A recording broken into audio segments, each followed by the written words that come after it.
কবি নীরেন্দ্রনাথ চক্রবর্তীর একটি খুব ভালো লাগা কবিতা অমলকান্তি।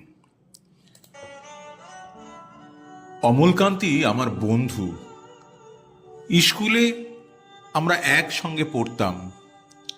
রোজ দেরি করে ক্লাসে আসতো, পড়া পারত না।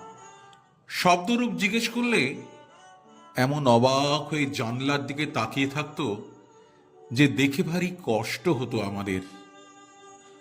আমরা কেউ মাস্টার হতে চেয়েছিলাম, কেউ ডাক্তার, কেউ উকিল। অমলকান্তি সেসব কিছু হতে চায়নি। সে রোদ্দুর হতে চেয়েছিল।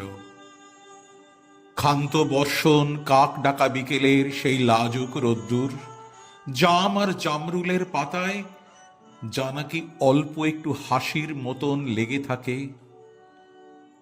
আমরা কেউ মাস্টার হয়েছি, কেউ ডাক্তার, কেউ উকিল। অমলকান্তি রোদ্দুর হতে পারেনি। সে এখন অন্ধকার একটা ছাপাখানায় কাজ করে। মাঝে মধ্যে আমার সঙ্গে দেখা করতে আসে, চা খায়, এটা ওটা গল্প করে, তারপর বলে, উঠি তাহলে। আমি ওকে দরজা পর্যন্ত এগিয়ে দিয়ে আসি। আমাদের মধ্যে যে এখন মাস্টারি করে, অনায়াসে সে ডাক্তার হতে পারত। যে ডাক্তার হতে চেয়েছিল, উকিল হলে তার এমন কিছু ক্ষতি হতো না।